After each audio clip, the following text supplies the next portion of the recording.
ek wil net gou 'n paar saakies, ek het gehoor daar's 'n bietjie onduidelikheid oor die verskywing na Livingstone toe, gaan dit nie gebeur nie. Nou, ons kan vir julle met duidelikheid sê ja, ons gaan definitief soontoe, wat die beplanning betref, maar eers van die 1 Februarie af. En die rede is, daar's 2 hoofredes hoekom ons dit 'n bietjie uitgestel het. Die eerste is, as ons nou November daar sou begin het, dan sou ons net so 'n paar weke gewees en weer moes terugkom hiernatoe vanweë the Road of Bethlehem. Julle, ek dink baie van julle weet van the Road of Bethlehem. Ons wag nog net vir hulle stukke. Hulle wil graag ook plaaslike gemeentes uitnooi om hulle te help, en ek hoop om volgende Sondag vir julle inligting daaroor te gee, om vir hulle daarmee te help. So dit was die een rede, en die ander een was dat SDA nog nie hulle finale beplanning gedoen het. Hulle doen dit jaarliks in Desember, en eers dan weet 'n mens watter Sondag volgende jaar ons die plek nie kan gebruik nie. Dis so 2 of 3 deur die jaar. So met die gevolg is, as alles klaar is, dan kan ons met 'n bang oorgaan, en dit is die agtergrond hiervan. So, ons gaan definitief na die SDA Livingstone toe, maar vir hierdie kwartaal is ons nog hier. So julle is vir die laaste kwartaal hierso. Maar ons het nog steeds mense nodig om ons te help, en dit is 'n tweede saak wat ek net so in die begin wil sê, asseblief. Ons het regtig mense nodig om ons te help met die verskillende bediening, en die een wat die saak wat die dringendste is die mense wat die tegniese dienste doen.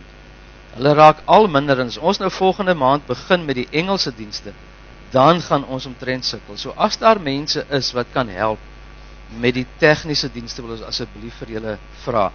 As julle baie graag wil help met die video streaming, dan moet julle met JC praat. JC Botha sit hier voor. As julle wil help met die klank en die beeld, praat asseblief met Juanita daar agter by die klank en die beeld. As julle wil help met enige ander tegniese hulp of goed, praat asseblief met Pieter. Hy is die ou wat oorkoepelend die logistiek hanteer. So asseblief, ons wil graag 'n bietjie hulp hê ten opsigte van die tegniese dienste, en ons sal waardeer as van julle daarby sal inskakel. Dan net die laaste ding is, ek wil sommer nou al praat van die gesinspiknik, en dit is dat ons nooi julle almal om hierdie kwartaal, ons begin nou met die eerste tema vandag van die reeks wat ons net gesien het, maar ons begin ook met 'n piknik, en al is dit nou so 'n bietjie winderig, hulle sê die reën kom eers na 2, so ons sal definitief kan bly, en as jy nie iets ingepak het nie, jy kan gerus bly, want ons het 'n klompie worsbroodjies wat ons gaan warm maak, en wat vir almal beskikbaar is. Maar ek dink ons moet darm vir Keegan met die hoërskoolkinders so 20 minute gee. So as die diens klaar is, gaan ons eers tee drink, sodat Keegan en die hoërskoolkinders hierso in die moederskamer by mekaar kan kom. Hy gaan so 'n bietjie vir hulle agtergrond gee van die kwartaalprogram en ook van die kamp volgende week. En ongelukkig het ons nou vir hierdie kwartaal nie 'n plek vir die hoërskoolkinders tydens die erediens nie. So hulle sal dan na die tyd daarso by hom wees vir so 'n kort rukkie, net vir so 'n agtergrond. So dit is dan net so inleidend. Maar voordat ons begin, wil ons graag eers stil word met gebed en 'n paar sake aan die Here opdra.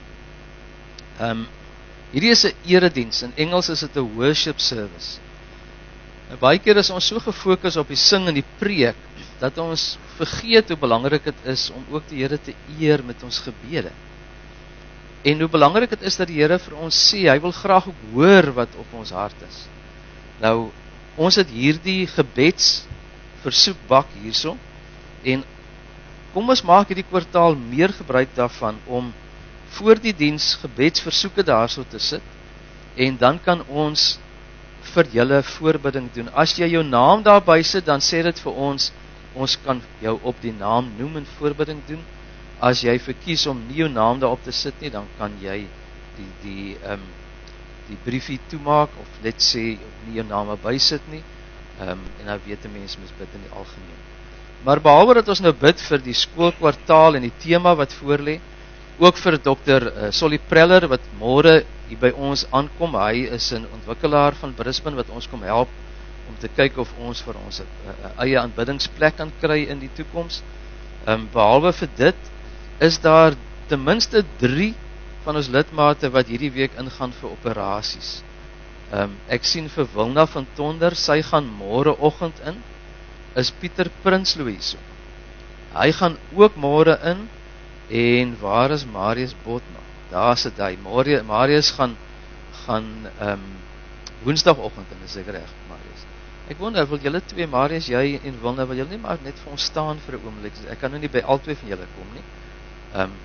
Julle sal seker nie hou van vorentoe te kom nie, of sal julle omgee om vorentoe te kom nie? En dan sal nie. Kom ons gaan staan by Wilna. Dankie, Wilna. Hein, sal jy vorentoe kom, asseblief?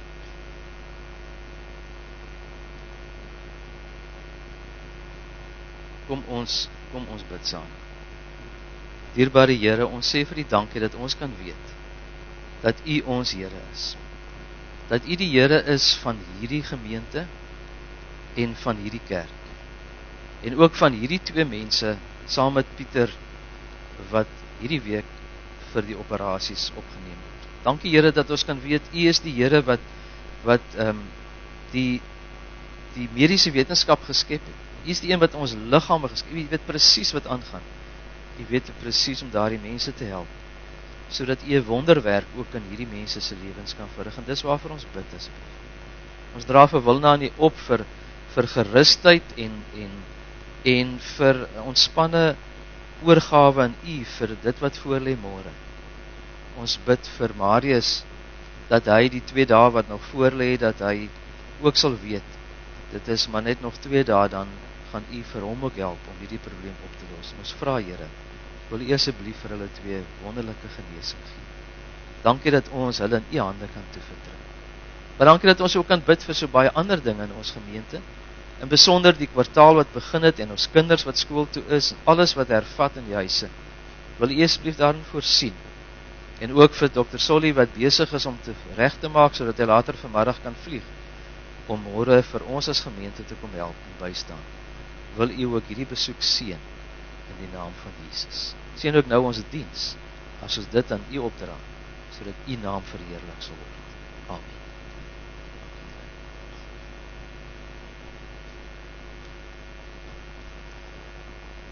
Ons Here is groot. Kom ons staan en kom ons sing eerstens, Here Redder, groot en magtig. U oorskou ons lewenspad, ook hierdie pad wat hierdie mense moet gaan. Ja, julle kan maar staan. En dan die tweede ene is strome van seën van bowe. Kom ons sing dit lekker saam.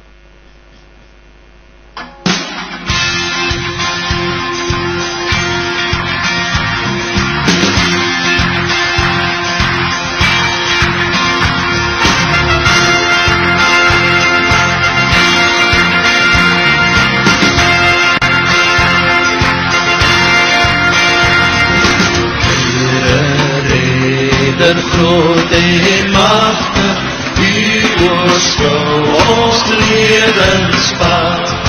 In U liefde en genade het U ook my hand kom vat. Heer, U leiding bring bevryding, U het ook my hand kom vat. U het ook my hand kom vat. Lei my na die bestemming, in U voort my opgedra. Laat my leef en werk met vreugde, want dit sal volharden vra. Heer, U leiding bring bevryding, al ons skuld het U gedaan, al ons skuld het U gedaan. Guide me, O thou great Jehovah, pilgrim through this barren land. I am weak, but Thou art mighty. Hold me with Thy powerful hand. Bread of heaven, feed me till I want no more. Feed me till I want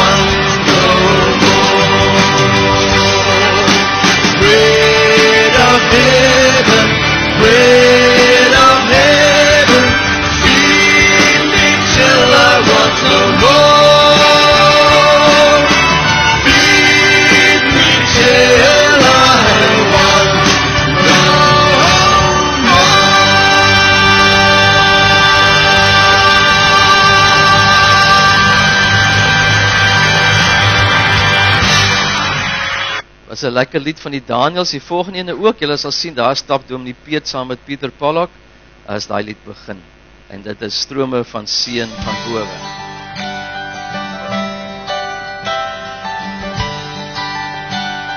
Dit was 'n opname in Morlette Park.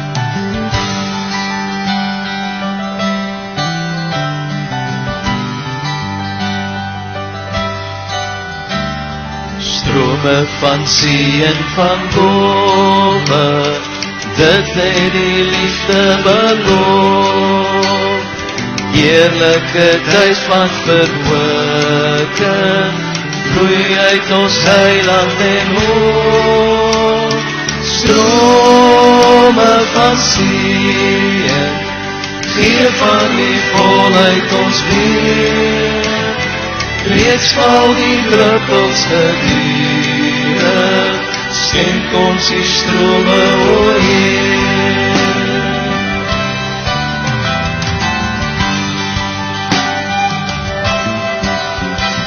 Strome van seën van bowe, daal met verfrissend as neer. Skenk uit die hemelse volheid, skenk ons 'n oorvloed, o Heer. Strome van seën, gee van die volheid ons weer. Reeds val die druppels gedurend, skenk ons die strome, o Heer. Strome van seën van bowe, gee dit al voller, o Heer. Dorstig en biddend verwag ons, word die verheerlik, o Heer. Strome van seën, gee van die volheid ons weer. Reeds val die druppels gedurend, skenk ons die strome, o Heer. Strome van seën, gee van die volheid ons weer. Reeds val die druppels gedurend, skenk ons die strome, o Heer. Reeds val die druppels gedurend, skenk ons die strome, o Heer.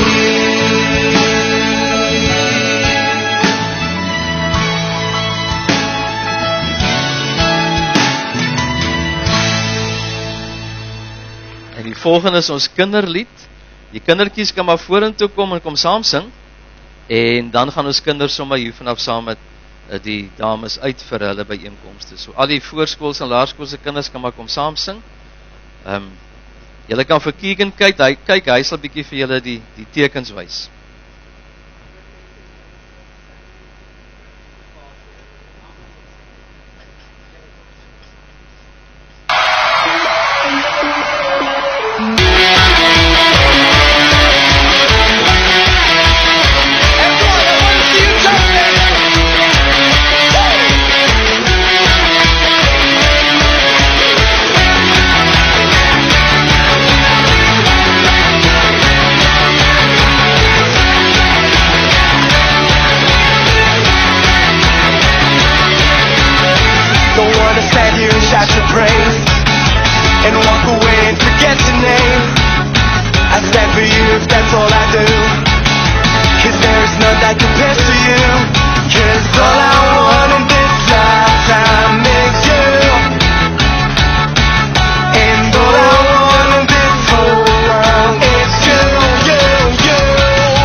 And all I want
not forget.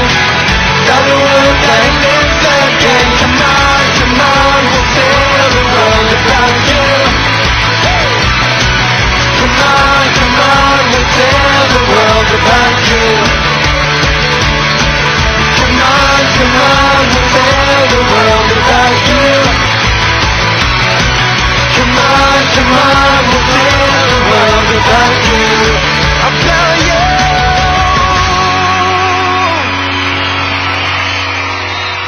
Now I've got a big request. This song is actually what this quarter is about. All the sermons is about tell the world about Jesus. So I want you to go and practice it. And by the end of this term, we're going to take this pulpit away, and we're going to have you here, and you're going to jump and show us all those signs, please. Will you practice that? Because that is what this quarter is about. Thank you very much. Enjoy your lessons.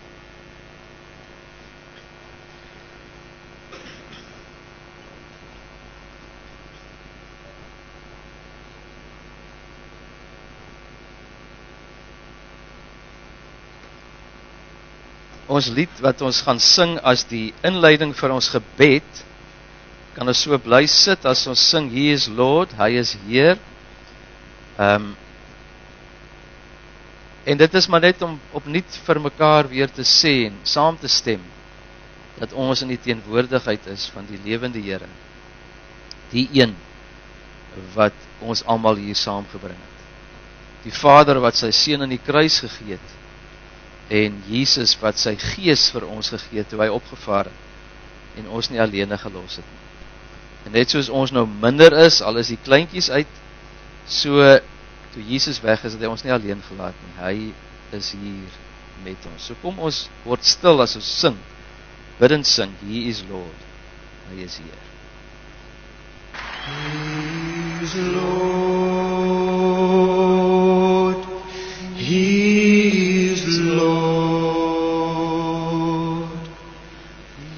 He has risen from the grave, and He is Lord. Every knee shall bow, every tongue confess that Jesus Christ is Lord. Hy is hier. Hy is hier. Hy is hier. Hy is oorwinnaar oor die dood, en hy is hier.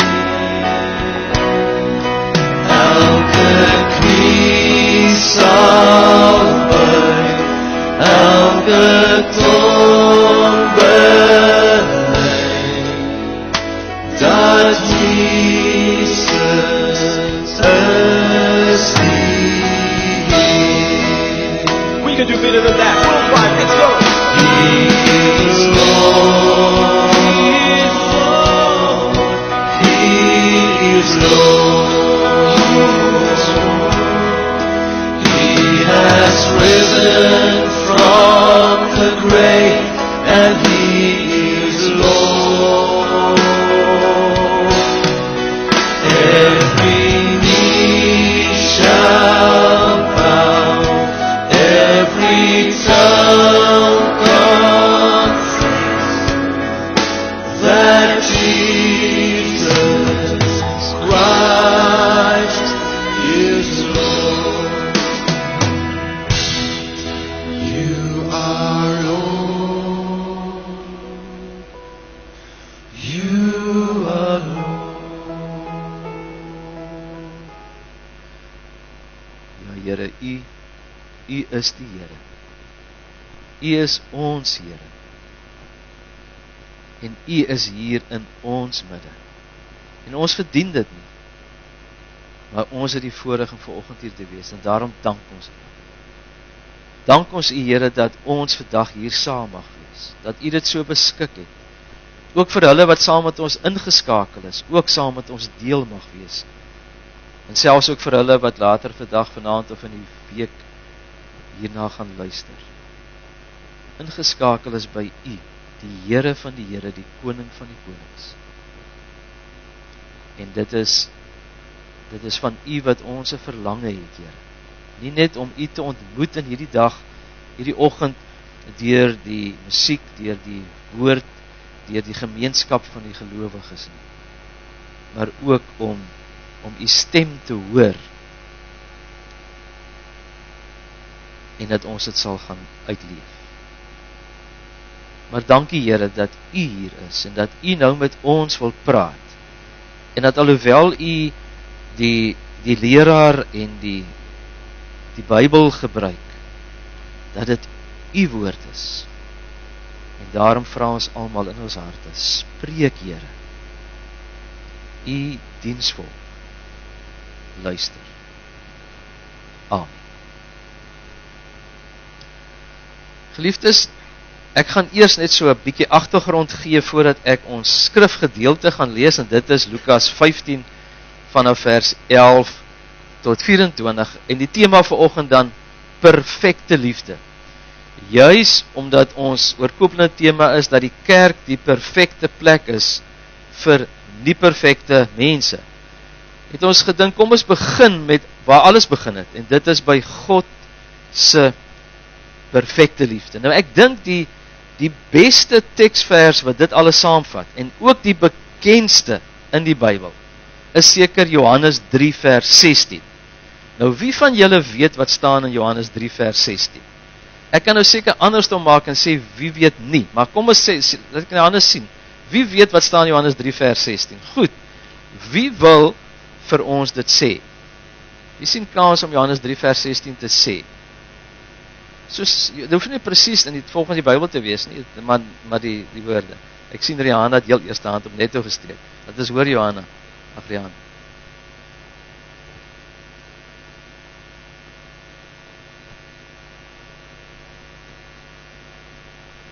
Baie dankie vir 2 goed. Jy sê jy het dit in standaard 1 geleer, graad 3. Wie van julle graad 1, 2 en 3 kinders kan dit nog in die skool leer? Nee, hulle kan ons by julle leer. Dit was dalk verkeerd dat ons het by die kerk, by die skool geleer het. In die sin van, dis 'n ding wat mens by die huis kan leer, maar sy dit as 'n graad 3kie geleer, sy ken dit nou nog. Maar dit is waar. Dit is wat daai vers sê. God het die wêreld so lief gehad, dat hy sy enigste seun gegee het, sodat die wat in hom glo nie verlore sal gaan, maar die ewige lewe sal hê. En eintlik moet 'n mens altyd vers 17 bylees. God het nie sy seun na die wêreld toe gestuur om die wêreld te veroordeel en julle is verlore, julle is sondig, julle is sleg nie. Nee, hy het sy seun na die wêreld toe gestuur sodat die wêreld deur hom gered kan word. Dit is die God wat ons vanoggend hier saamgebring het. En hierdie 2 verse is mynsins nie die beste opsomming seker van die Bybel, maar dit is seker ook een van die beste samevattings van wat die Bybel sê oor God se perfekte liefde. Miskien die beste samevatting van hoe God sy perfekte liefde aan die mensdom kom bewys het in sy seun. Die probleem is egter, alhoewel baie kerkmense, ons moet so gesien baie van ons het ken, hierdie boodskap ken en selfs die woorde van die verse ken, is daar baie wat nog nie regtig die diepte en die omvang van hierdie liefde van God begryp. En as 'n mens sukkel om God se liefde regtig te begryp en wat dit die Vader gekos het om 'n mens so lief te hê, dan sukkel sulke gelowiges dikwels om hierdie liefde van God uit te leef en toe te pas. So vanoggend wil ons 'n kykie kry in die Vaderhart van God. Wil ons vir julle 'n kykie gee in God se perfekte of van God se perfekte liefde, sodat jy dit kan begryp. Want soos julle deur die loop van hierdie reeks van hierdie kwartaal gaan sien, gaan julle verstaan dat as jy God se perfekte Vaderhart en sy perfekte liefde snap, dan verstaan jy baie beter waaroor dit in die kerk behoort te gaan.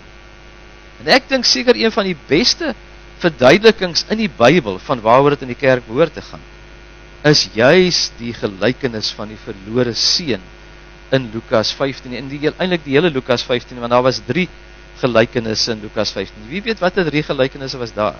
Dis nou 'n bietjie op die spot, maar miskien is daar iemand wat dit nou onlangs in die skool gedoen het. Dis die 3 gelykenisse van iets wat verlore was. Die verlore skaap, verlore penning, of muntstuk, en die verlore seun. En ons gaan net nou agterkom wat is die agtergrond daarvan. Ek gaan nie te veel tyd daaraan spandeer nie. Maar die agtergrond waarteen Jesus hierdie gelykenisse vertel, is dan ook juist die agtergrond van ons kwartaaltema, naamlik dat die kerk die perfekte plek is vir nie perfekte mense. So kom ons kyk gou hoe Jesus daardie gelykenisse begin het. Lukas 15 vanaf vers 1. Die tollenaars en sondaars het almal die gewoonte gehad om na Jesus te kom luister. Hieroor was die Fariseërs en die skrifgeleerdes baie bly, hulle het nog stoele ingedra, hulle tee gemaak en so, en dis wat daar staan. Nee, hierteen het die Fariseërs en die skrifgeleerdes beswaar gemaak en gesê, hierdie man ontvang sondaars, en weet jy wat, hy eet self saam met hulle. Nou eet in daardie tyd was 'n teken van assosiasie. As jy saam met iemand eet, jy weet dit self ook. As jy iemand nooi vir ete, dan sê jy 2 dinge. Jy sê soms, ek wil iets uit jou kry. Dis die verkeerde motief. Maar gewoonlik sê mens, ek hou van jou.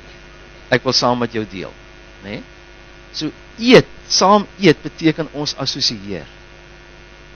En dit kon die Fariseërs en die tollenaars nie vat nie. En dan lees ons verder, toe vertel Jesus vir hulle hierdie gelykenis. En dan begin hy by vers 4 met die verlore skaap, en dan die verlore penning, eers 1 uit 100, toe 1 uit 10, en dan kom hy by vers 1, vers 11 met 1 uit 2.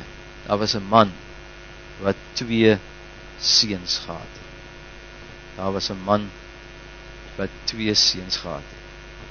Nou, die rede hoekom Jesus dus hierdie gelykenisse vertel, is hy het agtergekom dat onder die kerkmense van sy tyd is daar 'n probleem van liefdeloosheid en vooroordeel. Verskoon my net gou 'n oomblik.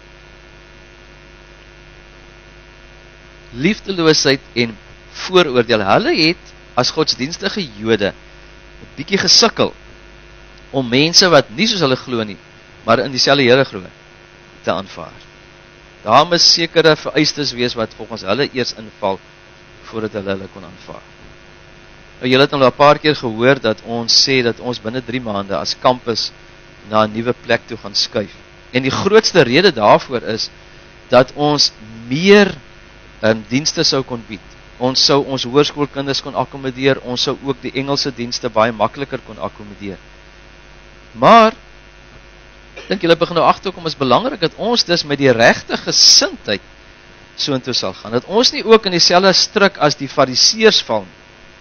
Want hulle het nie soos Jesus met die sondaars en die tollenaars geassosieer nie. Nee, hulle het beswaar gemaak dat Jesus self saam met hulle eet. Hulle het nie daarvan gehou dat Jesus ook vir hulle die verlossingsboodskap vertel.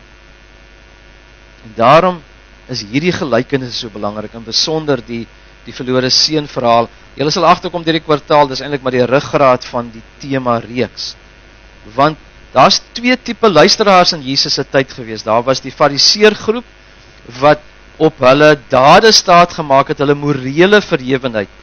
En dan was daar die tollenaar groep wat eintlik al so swak oor hulle self gedink het, hulle vat nie meer eintlik reëls gehad het. Maar daar was ook 'n tweede rede hoekom Jesus hierdie gelykenisse vertel het. Hy wou iets van die vaderhart van God verduidelik. En hy wou ook hê mense moes besef hoe lief God die wêreld gehad het, en daarom ook vir hulle. Hy wou God se perfekte liefde vir hulle uitdeel. Toe vertel hy hierdie storie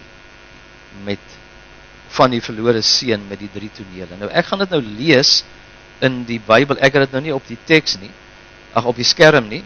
Dit is vers 11 tot 24. Julle kan gerus blaai in julle Bybels, of julle selfone as julle die Bybel app daarop het. Kom ons lees Lukas 15 vanaf vers 11, die gelykenis van die verlore seun. Verder het Jesus gesê, daar was 'n man wat 2 seuns gehad het. Die jongste het vir sy pa gesê, pa, gee my die deel van die besittings wat my toekom. Hy het toe die goed tussen hulle verdeel. Is eintlik die klem anders, en mens moet sê, hy het toe, want kyk, hy leef nog, nee? Mens kry mos gewoonlik 'n erfdeel as jy dood is, nee? Maar hy het toe die goed tussen hulle verdeel.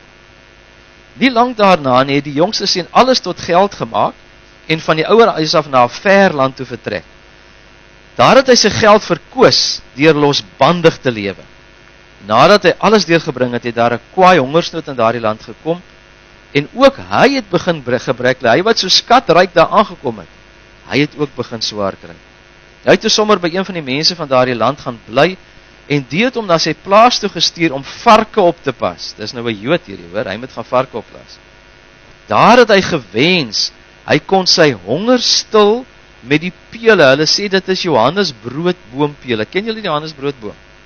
Daar staan een by Nieuw-Norsia, het julle dit geweet? Gaan kyk 'n bietjie. Hy het sulke pele en hy het gewens dat hy sy honger kon stil met die pele wat die varke eet. Maar niemand het hom eers van die varkpele van die broodboompere gegee.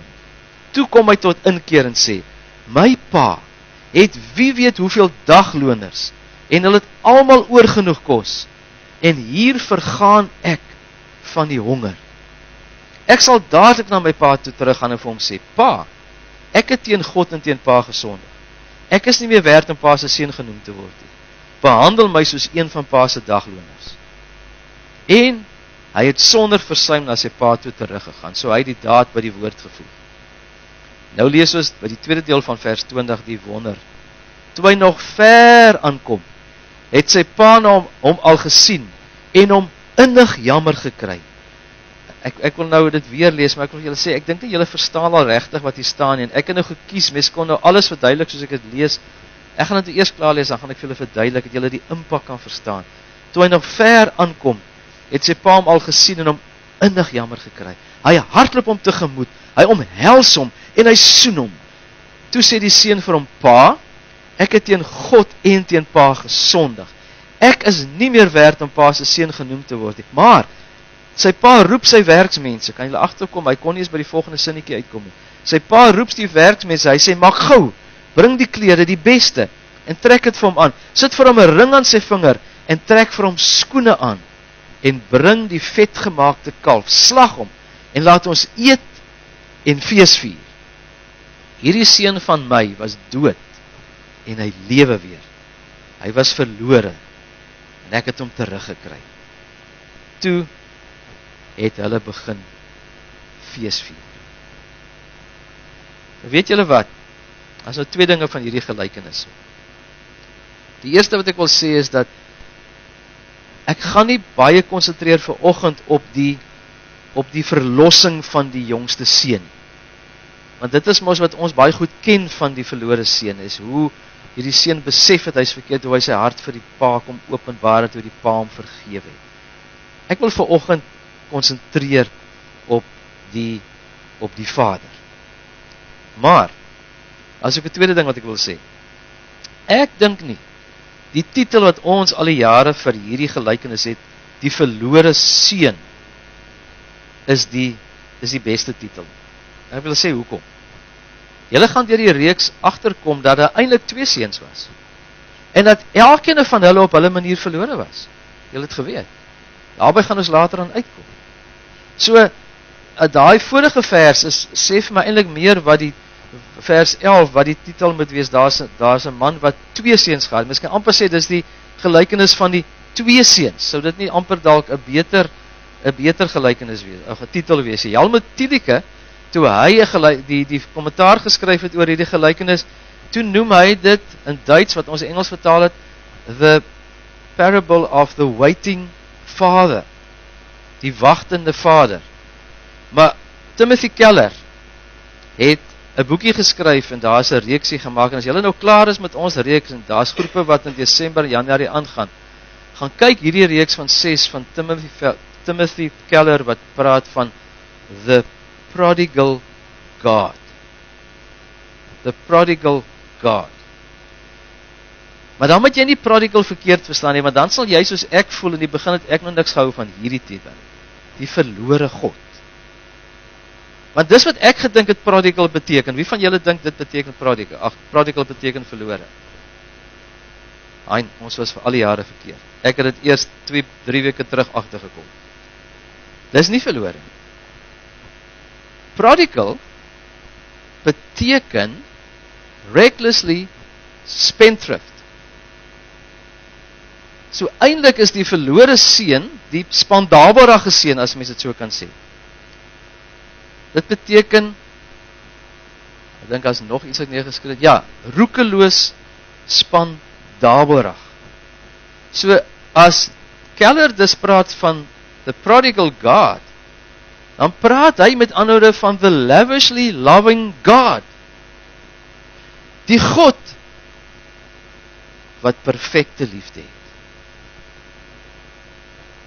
En dis na hom wat ons gaan kyk volgende. Soos ek gesê het, die gelykenis het 3 tonele. Nou eintlik is 'n gelykenis 'n storie wat Jesus vertel het, wat net een boodskap het. En die boodskap hier gaan oor God se liefde vir verlore sondaars en dat hy ons terug ontvang. Maar in hierdie gelykenis spesifiek is daar 3 tonele en elkeen het 'n karakter. Was mos 3 karakters, die pa, die jongste seun en die oudste seun. So kom ons fokus 'n bietjie op die hoofkarakter, die oudste, die pa. En het is interessant dat Jesus die pa vertel teen die agtergrond van die seuns. Want hy sê die jongste seun was 'n bietjie van 'n rebel, hy het hom nie gesteel in morele voorskrifte of kulturele gebruike nie. Hy wens sy pa eintlik dood as hy voor sy pa se dood vir hom sê, gee my die goed wat my toekom. Wat kom hom toe? Eintlik niks, maar hy glo kom hom toe, want in hulle stelsel het so gewerk dat die aantal seuns wat 'n pa het, of die aantal kinders, ek het nou nie gaan kyk wat net seuns of kinders is, maar die feit bestaan, as daar 4 was, dan sou die erfporsie in 5 verdeel geword het, en die oudste sou altyd 2 porsies gekry het. So by hierdie 2 seuns, sou die oudste seun 2/3 kry, en hy sou 1/3 kry, maar hy wil nou al sy 1/3 hê. En nou moet julle begryp, boerdery in daardie tyd was 'n baie gerespekteerde beroep. 'n Boer se plaas en sy diere en sy landerye was letterlik sy alles. Dit is wat hom waarde en aansien en betekenis gegee het in die samelewing en ook in sy eie esteem, wil ek amper sê. So wanneer 'n erfporsie ter sprake kom, hierdie seun sy erfdeel vra, dan het dit letterlik beteken dat die pa sy plaas moes opgee.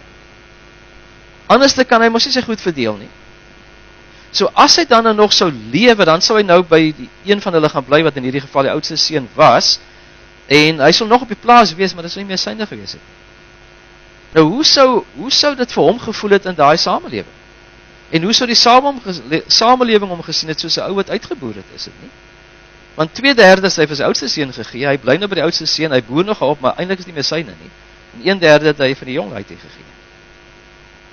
So jy moet mooi verstaan, wat Lukas hier sê as hy in vers 12 sê, hy het toe sy goed tussen hulle verdeel. Want die woord vir goed is bios. En dit beteken baie anders as wat ek en jy hoor. As ons goed hoor, dan hoor ons geld en eiendom, né? Maar die Bybelse woord beteken the resources which one has as a means of living. Is letterlik sy lewensaar, as mens dit so kan stel. Dit was sy lewe. 'n Ander woord vir bios is ook existence. Hy het sy existence, hy het sy bestaan tussen sy 2 seuns verdeel. Hy het eintlik in 'n mate opgehou bestaan, omdat hy sy seun so lief het. Daarom sê hy is the prodigal God. Die vader wat so roekeloos spandabelrig is met sy liefde, dat hy bereid is om sy lewe weg te gee. En dit terwyl sy jongste seun eintlik vir hom dood wens, en eintlik niks meer met die huis te doen wil hê nie. En dit bring ons by die tweede toneel, by die jongste seun. Hy het besluit, hy is nie lus vir die plaasdinge nie. Hy wil die wêreld gaan bekyk. Hy is nie lus vir die reëls van die Bybel en van die godsdienst nie. Hy wil sogenaamd die lewe gaan geniet. En daarom wil hy so ver as moontlik van hulle afkom. En hy doen dit ook. Maar sy pa weet mos nou beter, hy weet dit gaan nie uitwerk. So sy pa staan nou wag. Ons ken daardie gedeelte, wat ek in die begin gesê het, van hoe die seun tot insig gekom het, tot bekering gekom het. Ons gaan nou nie vanoggend daarop fokus nie. Maar het ons regtig al besef hoeveel dit die pa gekos het om hierdie seun vir hom weer terug te vat en om te vergewe en as seun te herstel. Daarom wil ek dat ons 'n bietjie kyk wat die pa gedoen het. Ons lees in vers 20, toe hy nog ver aangekom het, het sy pa hom al gesien en hom innig jammer gekry. Hy hardloop hom tegemoet, omhels hom en soen hom. Nou daar is 'n klomp goed wat daar genoem word, wat vir ons 'n kykie gee van die perfekte liefde wat hierdie vader hart het, hierdie vader teenoor sy kinders het, en wat met ander woorde Jesus vir ons vertel het, sodat ons kan weet, hoe klop God ons Vader se hart. Die eerste ding wat ons daar sien is, toe hy nog ver aangekom het hy hom al gesien. Dis mos baie duidelik sy pa het vir hom gewag, as ek reg. Hy het geweet hy gaan terug, net geweet wanneer nie. Maar hy wag vir hom. Of hy het gehoop, ek weet nie of hy geweet, dit kan ek nou aflei nie, maar hy het gewag. Daar was by hom, hy het nooit sy seun afgeskryf, ek dink dis wat 'n mens moet besef. God skryf nooit die sondaar af nie. Hy is altyd daar. Hy maak so met jou ook, en met my. As hy in Openbaring 3 vers 20 sê, kyk, ek staan by die deur en ek klop. As iemand my stem hoor, nie, ek sal sorg dat jy my stem hoor. Hy klop mos, jy hoor sy stem. As iemand sy stem hoor, en die deur oopmaak, sal ek by hom ingaan, saam met hom feesmaal hou, en hy saam met hom. God wag, as jy nog nie die Here in jou hart het, God wag ook vir jou. Maar ons weet, die genade tyd kan verbygaan. So hoor God se liefde stem vir ons. Die tweede ding wat ons sien daar so is, as ons teruggaan, ekskuus na daai vers, want ek wil 'n bietjie met daai vers werk. As ons teruggaan, dan sien ons dat hy hom innig jammer gekry. Nou, in daardie tyd sou die normale pa so 'n kind eintlik onterf het, en hy sou nie meer deel van hulle gesin gewees. Onthou julle, hy het mos daar by die varke gesê, ek sal teruggaan en vir hom sê, ek is nie meer werd om my u seun genoem te word nie. Ja. Dis hoe hulle samelewing operei. Nee? Jy het jou eintlik uitgevat uit die huis uit. Wat is die pa se emosie as hy hom sien? Hy sien hierdie seun, hy sien hoe verwese, hy sien hoe lyk hy sien waardeur hy is, en dit ruk in sy hart. Hy weet sy seun het die verkeerde paai gevat, kan hom ons nou sien.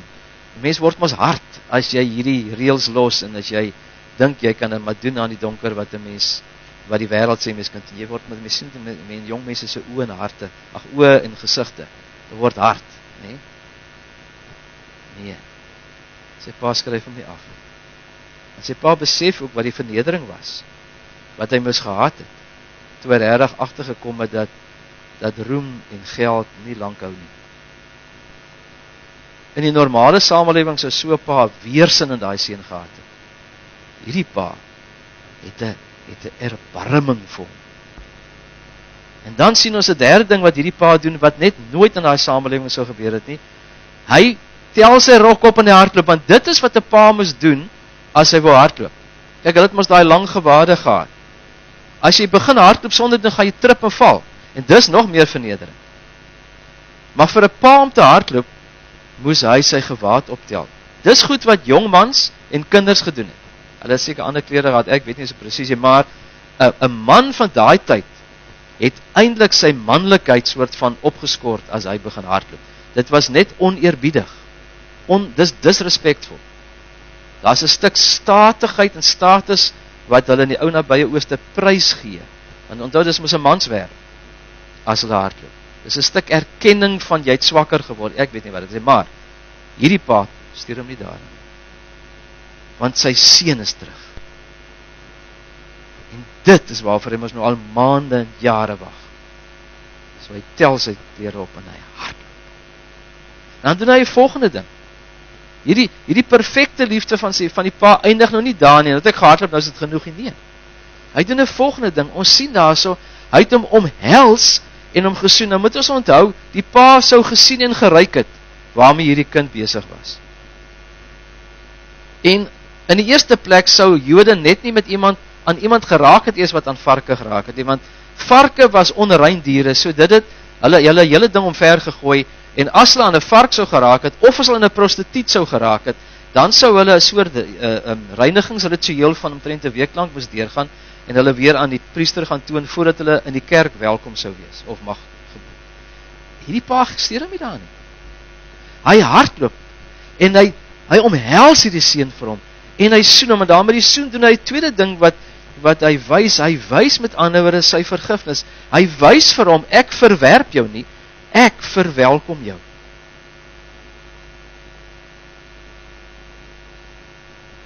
En hy gooi letterlik, ek kan nie sê uit die seer oorboord, ek dink hierdie seun moes verstom gewees het. Nou vir julle sê hoekom. Onthou julle wat hy daar by die varke gesê het? Hy sê, my pa het wie weet hoeveel dagloners, en hulle het almal oorgenoeg kos. Nou 'n dagloner is iemand wat in die dorp gebly het, vir 'n dag kom werk het, en dan teruggegaan het. Baie van hulle was vakmanne, en hulle het hulle vakgebied daar beoefen. So dis letterlik skills wat die man gekoop het. Dan gaan hulle terug, maar net soos ons hier nou te gekom het na Australië toe van weer die skills. Nee, jy kan amper ons ook daar vergelyk. Hierdie seun sê, hulle het oorgenoeg kos. Ek vergaan van hom, ek gaan terug na my pa, ek gaan my pa sê, ek is nie meer werd om die kind genoem te word. Ek het gesondig teen God en teen U. Behandel my soos een van pa se dagloners. Dit was sy voorneme. Hy het alles gedoen wat hy voorgeneem het, nee? Het hy daai rooi sinnetjie gesê? Nee. Nie oor hy koue voete gekry. Nie daaroor nie, want onthou, hy het geredeneer, as hy daai kan regkry wat daar op die bord staan, as sy pa hom soos 'n dagloner behandel, en hy kan hom opwerk in sy skiel, dan kan hy genoeg geld begin verdien, sodat hy weer sy pa kan terugbetaal, want hy het mos eintlik sy pa se geld weggemors. Dit was sy beplanning. Sy pa wil niks daarvan weet. Want God werk nie met verwyte nie. God werk nie van jy moet eers dit en dan dit nie. God werk nie met wat kan hy die dier uit kry nie. God se liefde is ten spyte van liefde. God omhels vir ons, vir jou en vir my. Hy vat ons terug. Hy vergewe sy seun, daardie pa vergewe sy seun op die plek. En hy sê vir sy werksmense, kom, spring, bring vir hom skoon klere, nuwe klere, skoene, kan hy so kaalvoet loop, sit vir hom 'n ring aan, hy behoort tot hierdie huishouding, en hy vetgemaakte kalf, wat vir 'n groot okasie is, slag dit, ons gaan fees vier, want hierdie seun van my was dood, is maar so, hy het hom as uit die huis uit gevat, hy is mos eintlik in die kultuur, is hy mos nou afgeskryf, maar hy lewe, hy was verlore, maar hy is gevind. God vergewe, en dan sê Paulus in Romeine 8 vers 32, God het self sy eie seun nie gespaar nie, maar hom oorgelewer, om ons almal te red, sal hy ons dan nie ook al die ander dinge gee. En ek kan agterkom, ek gaan nie vanoggend by die derde toneel uitkom nie, die toneel van die oudste seun. Ons gaan daarby uitkom by die 5de tema. Maar wat ek net ten slotte wil sê, of by ons afsluiting wil sê is, my en jou verlossing, het is niks te doen met hoe goed ons is. Dis die probleem van die fariseërs, hulle het gedink, dat hulle respek en hulle aanvaarding, ook in God se oë lê juis in wat hulle alles vermag het. Nee. Ons is verlos ten spyte van ons sondes. En dan sê Johannes in 1 Johannes 4, as dit is 'n God se liefde aan ons bewys het, word ons mekaar ook lief te hê. Niemand het God nog ooit gesien, as ons mekaar lief het, bly God in ons, en het sy liefde, sy doel, in ons volkome bereik. In God se perfekte liefde vergewe hy jou totaal. Maar wat sien die wêreld daarvan? Sien hulle iemand wat dink hy of sy verdien dit om 'n Christen te wees? Sien hulle mense wat dink hulle is perfek en beter as ander? Sien die wêreld mense wat weet hoe ver hulle gedwaal het, en wat weet hoe afhanklik hulle van die Here is, wat weet wat dit die Vader gekos het, sodat ons hier kan sit en daar buite kan lewe as kinders van die Here, as gelowiges. As dit is wat jy is, moet dit vir jouself in. Gaan vertel het vir ander. Want Johannes 3 vers 16 sê, so lief het God die wêreld gehad, dat hy sy enigste seun gegee het, sodat elkeen wat in hom glo nie verlore sal gaan, maar die ewige lewe kan hê. Hy het nie sy seun gestuur om die wêreld te veroordeel, maar letterlik om die wêreld te omhels, te soen, sy kinders te maak. Is jy al sy kind? Is Johannes 3 vers 16 al vir jou waar? Het jy vanoggend gesien wat die Vader vir jou gedoen het? Jy moet kies. Wil jy soos die eerste deel van die jongste seun se lewe wees en dit weggooi? Of wil jy terugkom en vir daai Vader leef? Maar dan moet jy weet, en dis waaroor dit gaan in hierdie kwartaal, kan jy dit nie vir jouself doen. Kom ons bid dan. Amen. Dierbare Here,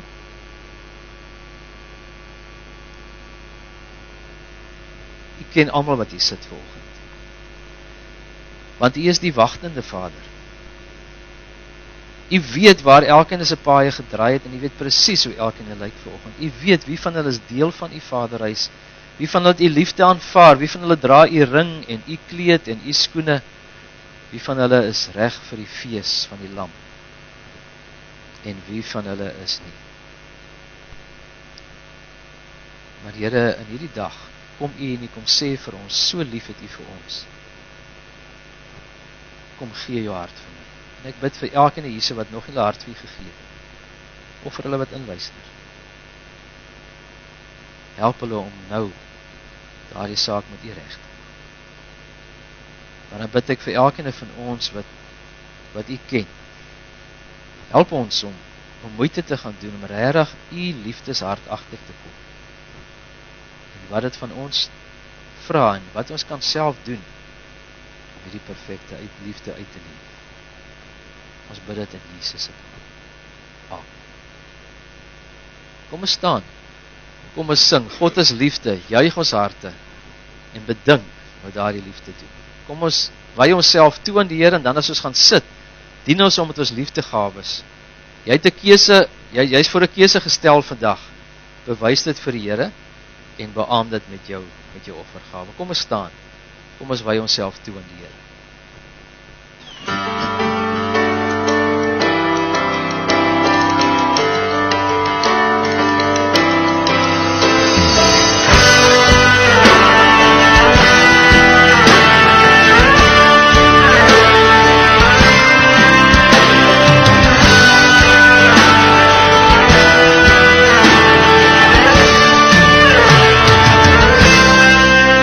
Gods liefde, juig ons harte en bedink wat liefde doen, dat hy ons sy seun gestuur het om ons sonde te versoen. Gods liefde, juig ons harte en bedink wat liefde doen, dat hy ons sy seun gestuur het om ons sonde te versoen. Hy wat eerste liefgehad het in liefde ons vergeet. Nou kan ons God gebore uit die bron van liefde leer, uit die bron van liefde leer, uit die bron van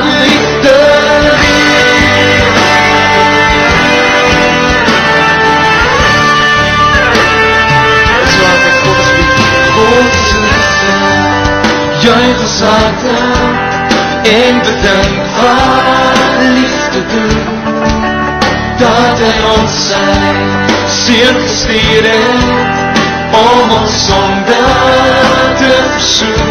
Hy wat eerste lief gehad het in liefde ons vergeef. Nou kan ons sy God gebore uit die bron van liefde leef, uit die bron van liefde leef, uit die bron van liefde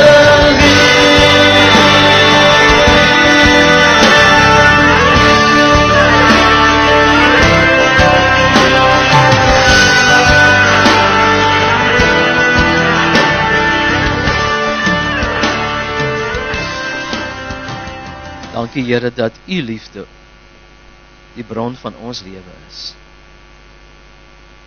Sien nou elkeen raak as hulle vir U antwoord op U liefde in hulle lewens.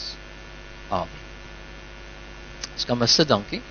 Kom ons dien die Here met ons liefdegawes en ons gaan nou kyk dat ons binnekort dan vir julle 'n video speel oor die 10de maand dankoffer wat ook hierdie maand plaasvind.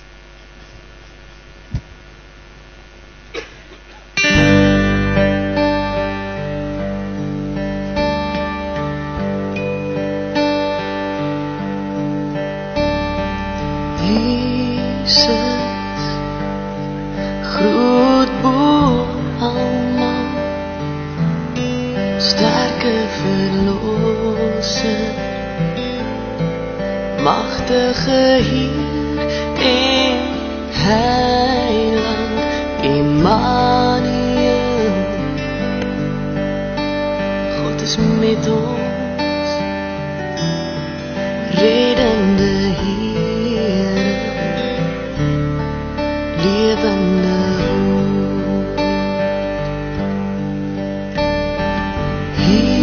Jesus, groot bo almal, sterke verlosser, machtige Heer en Heiland Immanuel, God is met ons, redende Heer, levende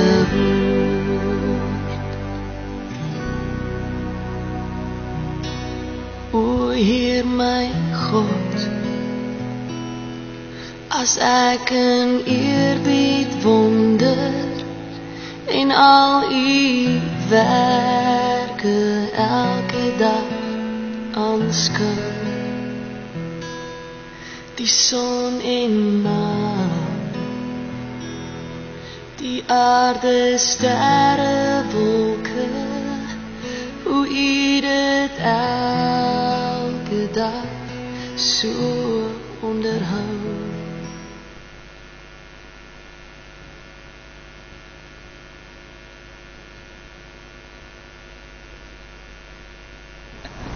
Ja, julle is lekker dat ons so hierdie wonderlike dag so by mekaar kan wees. En ja, vir baie jare het ons in die kerk gesê ons kan oor enigiets spreek, solank as dit nie oor geld en goed praat nie.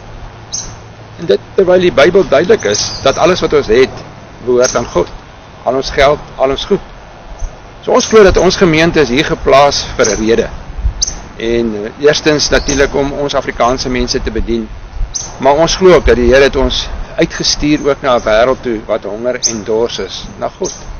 En ons glo dat hoe meer mense ook vrymoedigheid neem om dit wat hulle het uit dankbaarheid vir God terug te gee, sal ons gemeente groei en meer impak maak in hierdie samelewing. So Gerard, wat dink jy? As jy nou dink teologies en wat sê die Bybel rondom geld en goed, wat hoor jy by die Here? Die eerste is soos jy gesê dat alles behoort aan die Here. Maar die tweede is dat God nie eintlik regtig ons geld nodig het. Ons dink baie keer dat dankoffers is om geld vir die kerk of vir die Here te gee. En ons moet dit doen want anders kan die kerk nie groei nie. Die Here gebruik dankoffers baie beslis. Maar hy het nie ons geld nodig. Ons het nodig om geld vir hom te gee as 'n stap van geloofsoorgawe en geestelike groei. Net so belangrik soos wat die Bybelstudie en gebed is vir geestelike groei. Net so belangrik is daai beginsel om die Here te vertrou dat jy vir hom 10% gee, dat hy vir jou sal sorg. Al gaan dit raak en skrape, hy kan dit doen. Ja, so dankoffers is nie soort of God besig is met 'n fundraising nie. Presies. Dis wat jy sê. Presies, ja. Hy is eintlik besig met child raising, om ons te help om te groei, om kinders aan Here te wees. Ja, en Johan, wat dink jy? Wat hoor jy?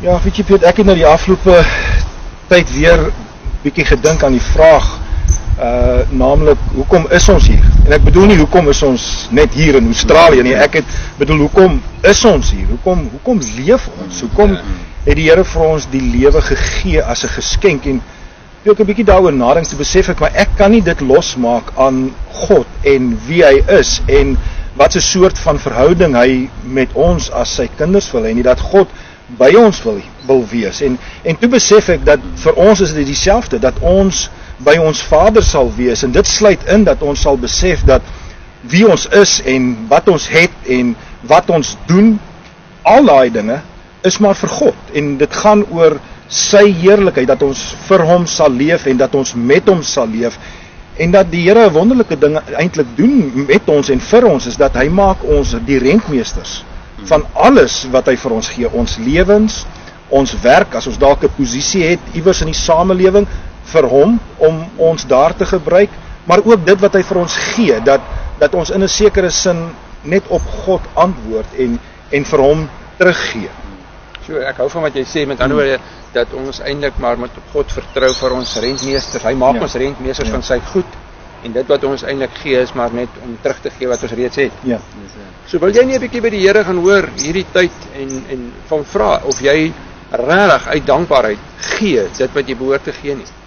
En een van die goed wat ons gewoonlik in ons gemeente doen is hier by die Oktobermaand het ons 10de maand offer waar ons 'n spesiale offer vir God bring, maar ons bo en behalwe dit wat ons reeds gee uit dankbaarheid vir God, ook 'n spesiale offer vir God bring. Dalk is dit 'n bonus wat jy kry of belastinggeld wat jy terugkry, of dalk vertrou jy maar net die Here om te sê, Here, ek vertrou dat dit wat ek gee ek omdat ek dankbaar is. En hoe dit gaan werk, ons gaan die laaste Sondag in Oktober vir jou die geleentheid gee om in 'n koevertjie jou 10de maand offer te bring, of as jy dit elektronies wil oorbetaal, betaal dit elektronies oor en merk 'n dankoffer en sit miskien maar net jou kampus se letter voor dit. So mag jy regtig in hierdie tyd vir God vertrou, sodat jy meer en meer uit dankbaarheid vir God sal gee. Want die Bybel sê, God het 'n blymoedige gewer lief. En mag dit so wees dat ons dit so beleef.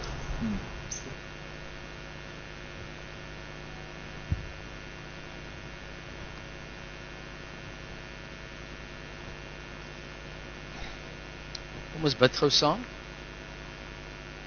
Dankie Here dat U vir ons sorg. Dat ons vanoggend ook agtergekom het opnuut weer. Wat dit U gekos het en wat dit U kos dat ons U kinders mag wees.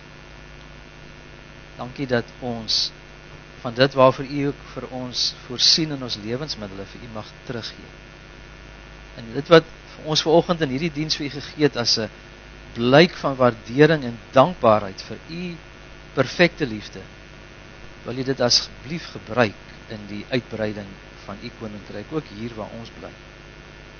En dit wat ons nou gehoor het rondom die gebruik om die 10de maand dankoffer in Oktober te doen, wil U elkeen van ons gesinne voorberei en leiding gee, presies hoe dit ons affekteer en wat ons ook in hierdie maand as 'n dankoffer van spesiale blydskap en waardering vir U kan gee.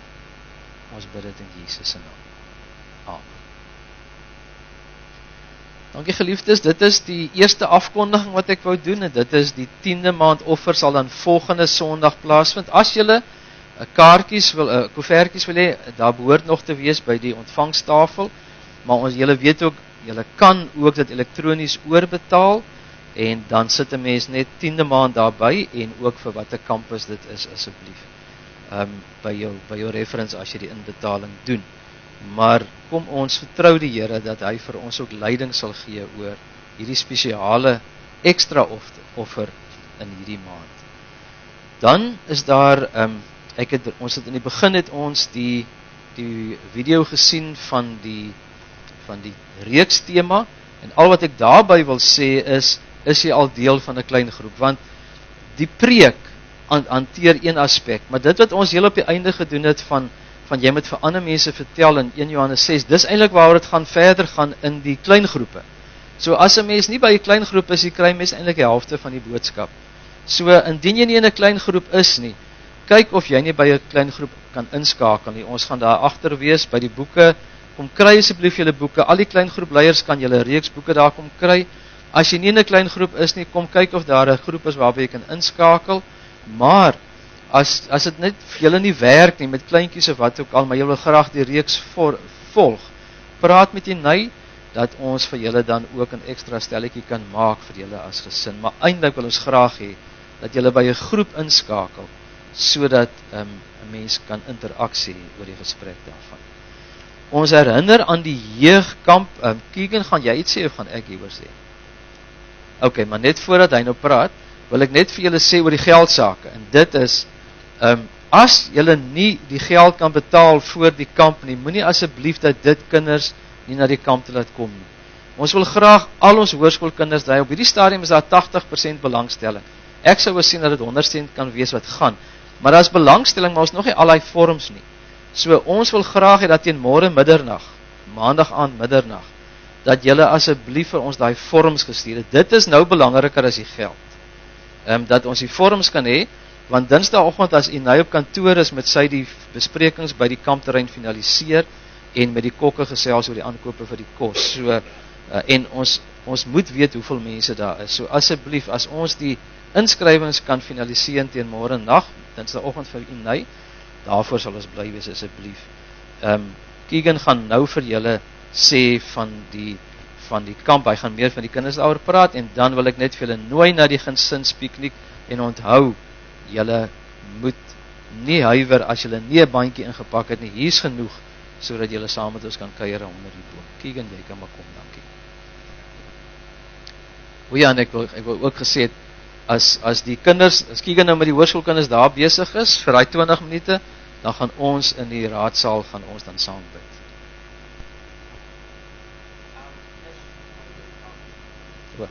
Ja, eers gou oor die kamp, vir julle kinders, as julle kinders nog nie ingeskryf nie, ek het nog vorms, en ons nog vorms op Facebook, julle kan die vorms kry, kom praat met my as jy nie weet wat het is nie, asseblief, bring julle kinders, dit gaan baie lekker wees. Ek en Dirk en Stefan en Bianca het al klaar begin beplan en goed by mekaar sit, so dit gaan baie lekker wees, so ek nooi julle regtig uit. En dan al die hoërskoolkinders, ek gaan julle daar binne sien.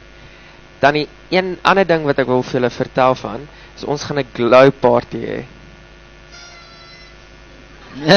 Sê.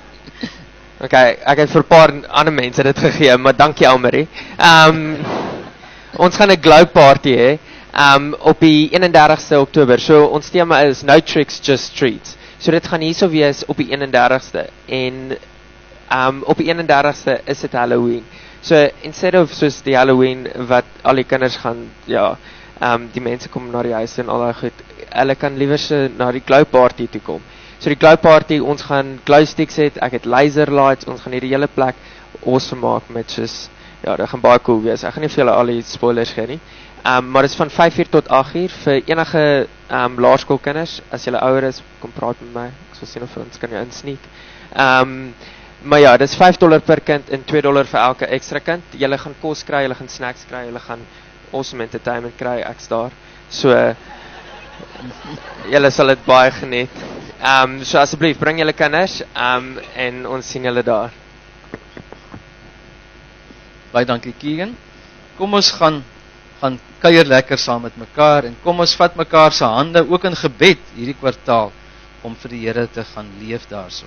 En net oor die kamp, as daar kinders is wat sport het, kom gesels met my, ek kan julle ook bring vir die Saterdagoggend se sport van die kamp af. Kom ons word stil en ons bid vir die seën van die Here. Kom ons weet dat die genade van ons Here Jesus Christus en die liefde van God ons Vader en die gemeenskap van die Heilige Gees oor elkeen van julle sal wees.